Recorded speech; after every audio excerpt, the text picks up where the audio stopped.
आप देख रहे हैं विवेकोदय वाणी चैनल। जैन समाज को एक सूत्र में पिरोने, धर्म की वाणी को जन जन तक पहुंचाने, सत्य अहिंसा परमोधर्म की गंगा बहाने आ गया है विवेकोदय वाणी चैनल। आप हमारे जैन चैनल को सब्सक्राइब करने के लिए YouTube पर जाकर विवेकोदय वाणी लिखें, उसे सब्सक्राइब करें, बेल आइकॉन पर क्लिक करें और साथ ही जैन धर्म के प्रचार प्रसार के लिए इसे ज्यादा से ज्यादा शेयर करें।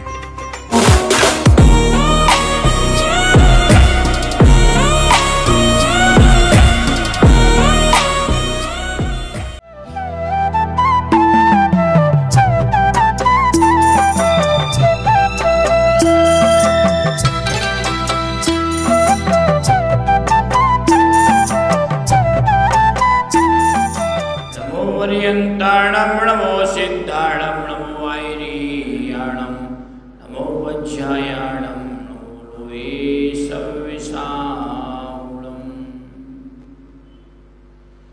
चन्द्रप्रभं चन्द्रमरेच गौरं चन्द्रं द्वितीयं जगदीवकान्तं वन्दे विवन्दं महितामृषीन्द्रं जिनं जिते स्वान्तिकसाय वन्द्यं श्रीमद्दिगम्बर नरेन्द्र नमोऽस्तु तुभ्यं पापापेणाशिखर भव्य नमोऽस्तु तुभ्यं सूर्यप्रधान गुरुवार नमोऽस्तु तुभ्यं श्री सुमति सागर गणेन्द्र नमोऽस्तु तुभ्यं। बोले अनंतानंत परम सिद्ध भगवानी की, देवादिदेव श्री 1008 श्री आदिनाथ भगवानी की, केवली कमलावती 1008 श्री चंदा प्रभु भगवानी की, धर्म तीर्थ शासन भगवान महावीर स्वामी की, परम पूजनीय संत श्रमणी समाधि श्रमण गुरुदेवा चतुर्शेखर सुमति सागर जी महाराज की, अहिंसामयी विश्व धर्म की, धर्म स्नेही महानुभाव, यहाँ अनादिकालीन संसार जिसमें यह जीव निरंतर अज्ञानता के वशीभूत होकर के भ्रमण कर रहा है और इस अज्ञानता में वह अपने स्वयं की पहचान, अपने कर्तव्य का बोध नहीं कर पाता है। और जब तक यह जीव अपने कर्तव्यों का बोध नहीं कर पाता है तब तक संसार का पथिक बना रहता है। इसलिए किसी ने लिखा है, प्रभु नाम की चाय पी लो, प्रभु नाम की चाय पी लो, आत्म ध्यान का नाश्ता, प्रभु नाम की चाय पी लो, आत्म ध्यान का नाश्ता, ज्ञानामृत का भोजन कर लो, यही मोक्ष का रास्ता। क्या कहा? क्योंकि संसार में संसारी व्यक्तियों के लिए क्या होता है, चाय पीने की आदत है। सुबह से उठे और क्या लग गए, चाय पीने, पहला काम चाय। बैटरी नाम लेते, क्या लेते हैं, बैटरी। बिस्तर से उठे नहीं कि चाय चाहिए। हिंदी में तो बोलना हम भूल ही गए, तो अंग्रेजी बोलते बैटरी, और बैट माने होता है बुरा। क्या होता है, बुरा होता है। और चाय माने, और टी माने चाय, चाय माने इच्छा। और जब हम सुबह से उठते ही हैं और उठते ही साथ, आंख खोलते ही साथ हमारी इच्छा कैसी हुई, बुरी इच्छा। और जब सुबह से ही हम बुरी इच्छाओं में लग गए तो जीवन में अच्छी भावनाएं, अच्छे विचार, सद्विचार, सद्कार्य, कर्तव्यता का परिपालन कैसे होगा? क्योंकि उस चाय ने हमारे कर्तव्य निष्ठा को समाप्त कर दिया है। इसलिए नीतिकारों को, विद्वज्जनों को लिखना पड़ा कि भाई तुम्हें चाय ही पीना है तो प्रभु नाम की चाय पी लो। पहले के समय में लोग उठते थे तो उठ करके सबसे पहले ब्रह्मोकार मंत्र का चिंतन करते थे, ब्रह्मोकार मंत्र का स्मरण करते थे। अब आज के समय में लोगों से कहेंगे भाई ब्रह्मोकार मंत्र का सुबह से उठ के जाप करो, अरे 10 तरह के बहाने बनाएंगे। अब बिस्तर से उठे, हमने नहाया नहीं है, अभी तो हम फ्रेश नहीं हुए, अभी तो हमने ये नहीं किया, अभी तो हमने वो नहीं किया।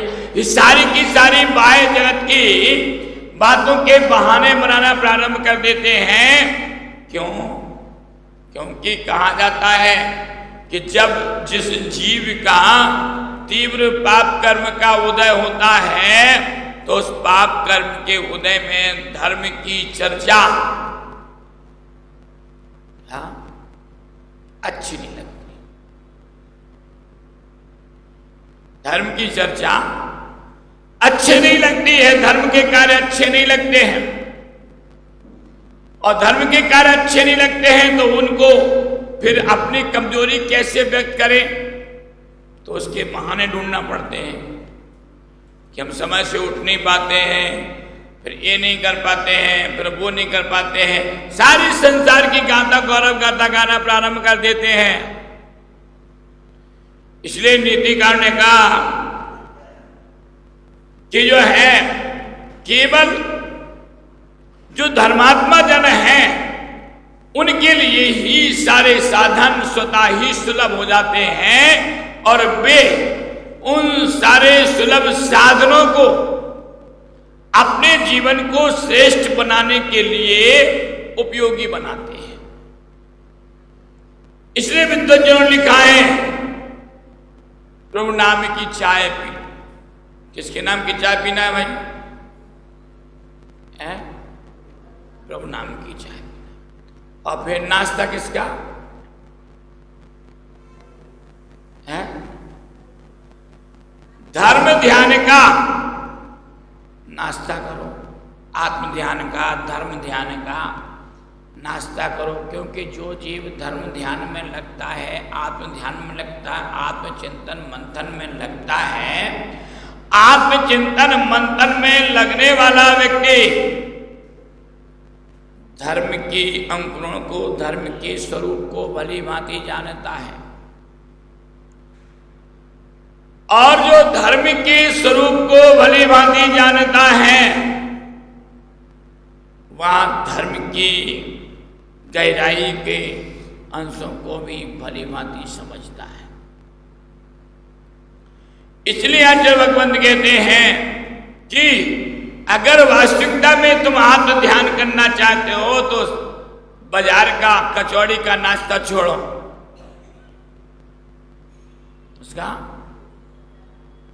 बाजार का कचौड़ी का पोहे का नाश्ता छोड़ो। सुबह सुबह से तुम तो आत्म ध्यान का, धर्म ध्यान का, प्रभु भक्ति का नाश्ता करो। यदि उस नाश्ता को करोगे तो पुण्य का संचय, पुण्य की बहुतायात आपके जीवन में बहुत होगी। और यदि पुण्य जीवन में नहीं है तो कहा पापी जीव को धर्म वचन न सुहाए। किसको?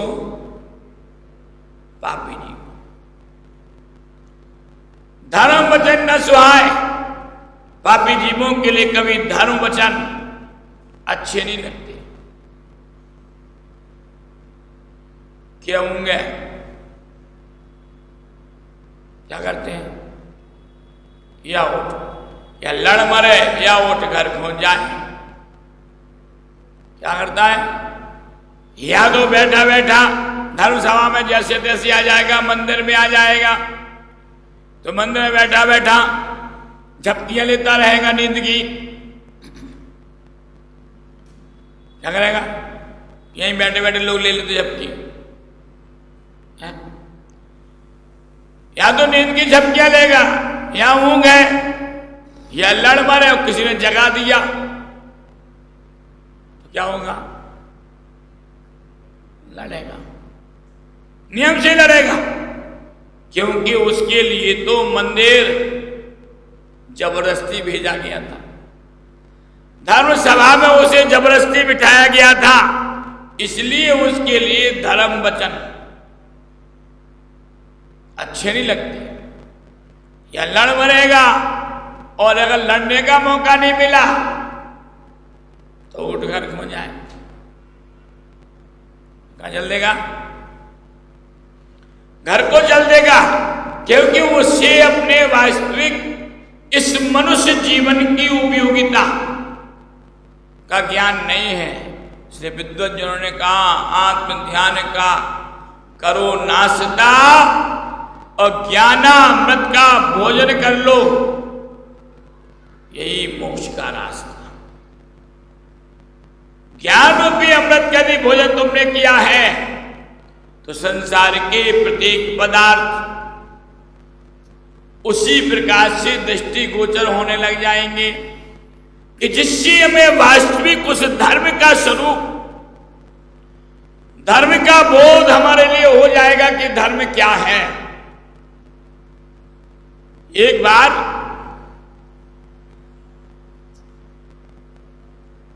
एक राजा था, क्या था? राजा था। राजा का इकलौता पुत्र था और वो इकलौता पुत्र जब बड़ा हुआ, किशोर अवस्था में पहुंचा, किशोर अवस्था में पहुंचने के पश्चात इतना अस्वस्थ हो गया, इतना बीमार हो गया, इतना बीमार हो गया कि उस राजा के राज दरबार में रहने वाले जो राजवैद्य हुआ करते थे, क्योंकि पहले राजा महाराजाओं के राजमहल में जाकर के उनके राजपुत्रों को उनको देखना, उनको जो है दवाई औषधि आदि देना, जो मुख्य विशेष वैद्य होते थे तो उनको राजवैद्य कहा जाता था। तो राजवैद्यों ने उस पुत्र को औषधि देने से इनकार कर दिया। राजा से कहा कि राजन, अब जितने दिन ये जीवित है उतने दिन सेवा कर लो, इसकी बचने की उम्मीद है नहीं। राजा रानी दोनों 24 घंटे उस पुत्र के पास ही बैठते थे, क्योंकि तुम्हें मालूम है कि शरीर में कितने रोग हैं, कितने रोग हैं? एक दिन में बताया था कि एक अंगुल शरीर प्रमाण में कितने 96 रोग हैं। एक अंगुल शरीर प्रमाण में कितने हैं? इतनी इस अंगुलियां में इतने में 96 रोग हैं। तो पूरे शरीर में कितने हैं? 5,68,99,584। ये पूरे शरीर में कितने लोग हैं? 5,68,99,584। इतने रोग इस शरीर में हैं। और जब हमारे जीवन में सत्ता में पुण्य नहीं होगा तो कोई ना कोई रोग उदय में आ जाएगा। तो राजा के उस राजपुत्र के बचने की उम्मीद नहीं थी। राजा और रानी उस पुत्र के पास बैठे रहते थे, उसको संभालते रहते थे। अचानक राजा की नींद लग गई, नींद आ गई राजा को। और जैसे ही राजा को नींद आई, राजा स्वप्न देखता है। क्या देखता है? स्वप्न देखता है। और स्वप्न में देखता है कि मेरे 4-5 रानियां हैं, और उन 4-5 रानियों से मेरे 20-25 पुत्र हैं। जो सबसे बड़ी रानी का सबसे बड़ा पुत्र था, उस पुत्र का विवाह उत्सव हो रहा है। क्या हो रहा है? विवाह उत्सव। सभी उस विवाह उत्सव में आनंद पूर्वक सम्मिलित हो रहे हैं, तैयारियों में लगे हैं। इधर उस राजपुत्र ने अपनी अंतिम सांस ली, जोर से रानी की चीख निकली और दहाड़ दहाड़ करके रानी रोने लगी। रानी की रोने की आवाज सुन करके राजा की नींद खुल गई। और जैसे ही राजा की नींद खुली, राजा जोर जोर से हंसने लगा। बताओ क्यों हंसने लगा? है?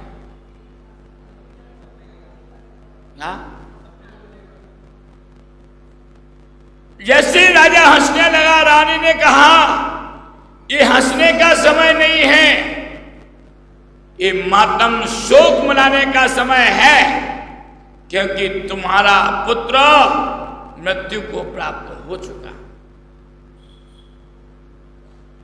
राजा बोले ये सच है कि वो सच है? ये सच है अथवा वो सच था?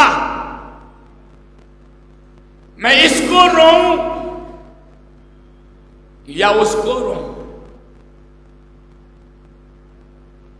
क्योंकि एक जीवंत है और एक स्वप्न है। तो मैं किसके लिए रोऊं? इसलिए ये संसार तो इसी प्रकार का क्या है? असार है, नश्वर है। और इस नश्वर संसार में मेरा अपना निजी कोई नहीं है। यदि मेरा अपना कोई है तो वह धर्म है। धर्म के अलावा मेरा अपना कोई नहीं है। इसलिए किसी नीतिकार ने लिखा, 100 काम छोड़कर नहाना चाहिए। क्या? 100 काम छोड़कर नहाना चाहिए और 1000 कार्य छोड़कर भोजन करना चाहिए। 100 काम छोड़कर नहाना चाहिए और 1000 काम छोड़कर के भोजन करना चाहिए, और 1,00,000 काम छोड़कर गुरु आज्ञा का पालन करना चाहिए। 1,00,000 काम छोड़कर गुरु आज्ञा का पालन करना चाहिए, और करोड़ों कार्य छोड़कर जिनेंद्र भगवान की पूजा करना चाहिए।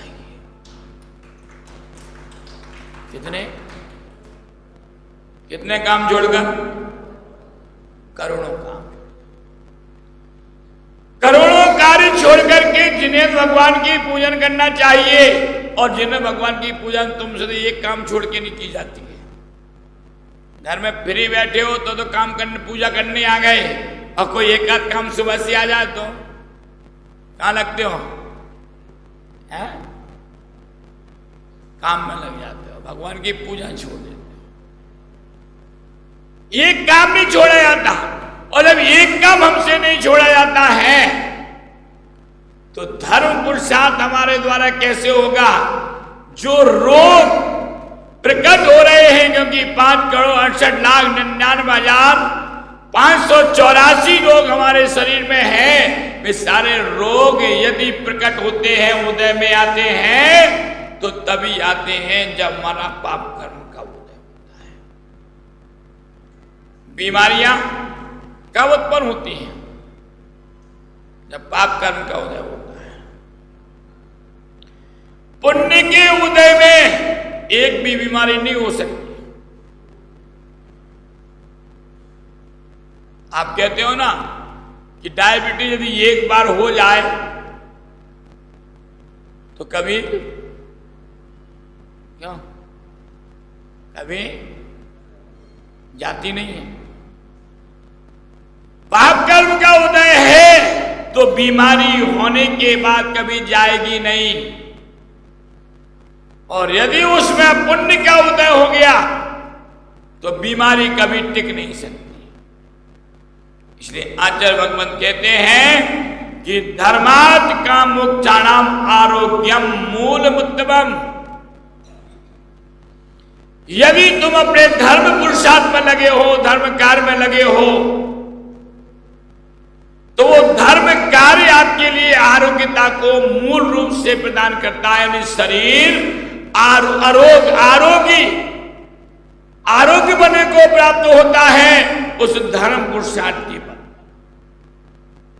क्योंकि जब जीवन में पुण्य की सत्ता बची नहीं है तो आरोग्यता कहां टिकेगी। जमीन छत है, छत कि यदि ऊपर की परत में अनेक प्रकार की दरारें हैं और एक सी नहीं है तो पानी गिरेगा, क्या होगा, नीचे आएगा, उसमें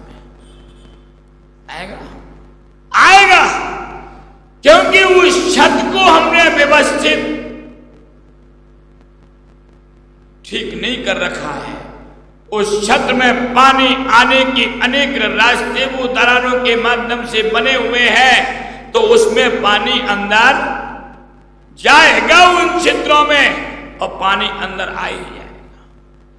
ऐसी पाप की छिद्र अनेक हमारे शरीर में बने हुए हैं जिनके कारण से रोग कहीं ना कहीं से निकल आता है। और जब पुण्य का उदय होता है, पुण्य की छत पर परत बनी होती है, तो कैसे भी रोगों की बरसात होती रहे कभी भी उदय में नहीं आ सकता। क्योंकि आचार्य भगवंतों ने कहा है कि जितना पुण्य सत्ता में होगा उतना ही तुम्हारा श्रेष्ठ सुखमय जीवन व्यतीत होगा। आपके पास गाड़ी होती ना, गाड़ी है? होती है कि नहीं होती है कि नहीं है? गाड़ी होती है ना। यदि आप गाड़ी को खुद चलाओगे तो कैसे चलाओगे? संभल के चलाओगे। गड्ढा आदि आएगा तो वहां ब्रेक लगा करके उसको स्लो करोगे, उसकी सुरक्षा पूरी रखोगे। और यदि वही गाड़ी ड्राइवर के हाथ में सौंप दी जाए तो ड्राइवर तो ब्रेकर पे भी ब्रेक नहीं लेगा, तो गड्ढा तो बचाएगा भी कैसे? क्यों? क्योंकि वो जानता है गाड़ी किसकी, गाड़ी मेरी नहीं है, इससे कुछ भी होता रहे गाड़ी का, और आप चलाओगे तो आपकी दृष्टि कहां है? गाड़ी मेरी है, गाड़ी का कुछ खराब ना हो जाए, गाड़ी को व्यवस्थित रखना है। तो ऐसे ही ये शरीर यदि हमने पाप रूपी ड्राइवर के हाथ में सौंप दिया है तो क्या होगा? चलने दो,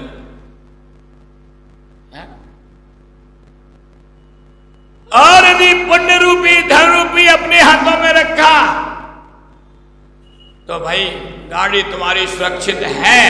इसलिए धर्म की साधना में रक्षन्ते बतिनाम एन शरीरम धर्म साधनम। आचार्य अमित गति स्वामी जी, अमित गति साहब का आचार्य में लिखते हैं कि धर्म की साधना यदि करना है तो इस शरीर को व्रतों के माध्यम से, धर्म के माध्यम से और भी अन्य प्रकार से सुरक्षित रखो, व्यवस्थित रखो। यदि धर्म यह सुरक्षित रहेगा, व्यवस्थित रहेगा, शरीर व्यवस्थित रहेगा, तो तुम्हारा धर्म भी व्यवस्थित रहेगा, धर्म तुम्हारा चलता रहेगा। और यदि शरीर ही व्यवस्थित और सुरक्षित नहीं है तो धर्म ध्यान किससे करोगे? आज यदि आपको डायबिटीज हो गई और डायबिटीज 200 से ऊपर जा रही है और आपके मन में बहुत भावना है कि अष्टमी चतुर्दशी आ रही है, एक तो उपास कर ही लें, 10 लक्षण पर्व आ रहे हैं, कम से कम इसमें अष्टमी चतुर्दशी का उपास तो कर ही लें, लेकिन क्या होगा? करते हैं तो डायबिटीज और बढ़ जाएगी, क्यों? खाली पेट बढ़ती है कि घटती है? बढ़ती है। डायबिटीज का इंसुलिन, डायबिटीज वाले का इंसुलिन बनता नहीं है, उसे इंजेक्शन से बनाना पड़ता, दवाई से बनाना पड़ता है, तब उसमें चेतना रहती है। तो डायबिटीज जब जो है, जहां हमारा क्या डायबिटीज हो गई तो वहां व्रत, उपवास, नियम, धर्म आदि कोई भी क्रिया हमारे द्वारा नहीं हो पाएगी, क्योंकि रोग उत्पन्न हो गया। इसलिए यदि आप इस शरीर के द्वारा शरीरम धर्म साधनम, यदि तुम इस शरीर के द्वारा धर्म की साधना करना चाहते हो तो क्या करो? रक्षन्ते व्रतिनाम, व्रत आदि के माध्यम से इस शरीर की रक्षा करो। और ये शरीर यदि तुम्हारा सुरक्षित तुम्हारे हाथों में है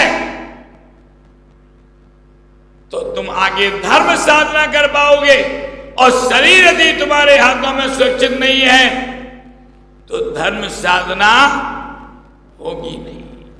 इसलिए आचार्य भगवंत तो लिखते हैं, शरीरम छिज्जमाणे जीवस्य दुखो वलम बाधो। क्या कहते हैं? कि ये शरीर है, भौगोलिक भले ही है, लेकिन यहां जीव का उपकार करने वाला है। जीव को यदि सदगति में पहुंचाने वाला है तो कौन है? शरीर है कि नहीं है? शरीर है, और शरीर ही जो है इस जीव का उपकार करता है। यदि इसको दुखों के भंडार स्वरूप उस नरक में ले जाने वाला है तो कौन है? इस शरीर है। स्वर्ग और मोक्ष में ले जाने वाला है तो भी कौन है? नीति कानून लिखा कि करोड़ काम छोड़ करके क्या करना चाहिए? जिन्हें भगवान की पूजा करनी चाहिए, और लाख काम छोड़ करके कौन सा मार्ग प्राप्त हो जाए उसका पता नहीं। कितने काम छोड़ करके? 1 लाख काम, लाख काम। और नहाना कब चाहिए? है 100 काम छोड़ करके नहाना चाहिए। और भोजन कब करना चाहिए? है 1000 काम छोड़ करके 1000 काम पहले छोड़ दो और क्या करो? भोजन करो। नीतिकार जिस चीज को लिखते हैं, जिस चीज को लिख रहे हैं, कहीं ना कहीं उन्होंने अपने जीवन में कहीं ना कहीं उनके साथ घटित घटना हुई होगी, क्योंकि जितनी भी मुहावरे और नीतियां चाहे आचार्य भगवंतों के द्वारा लिखी गई हो, चाहे विद्वानों के द्वारा, चाहे किसी कवि के द्वारा लिखी गई होंगी, तो निश्चित है वो चरितार्थ हैं। और जब वो चरितार्थ हैं तो चरितार्थ नीतियों में कहीं ना कहीं आत्मा के हित की बात निश्चित समायोजित है। क्या है? निश्चित आत्मा के हित की बात समायोजित है। इसलिए रक्षन्ते प्रतिनाम एन शरीरम धर्म साधनम। यदि तुम व्रत आदि की साधना करना चाहते हो, धर्म की साधना करना चाहते हो, तो एन शरीरम रक्षन्ते, इस शरीर की क्या करो? रक्षा करो, सुरक्षा करो। और यदि इसकी सुरक्षा करते हो तो तुम्हारे द्वारा धर्म ध्यान होगा, पुण्य की वृद्धि होगी। पुण्य की वृद्धि होगी तो वो 5,68,99,000 आगे कितना है? 584 रोग में से एक भी रोग कभी उदय में नहीं आएगा, आ ही नहीं सकता कभी।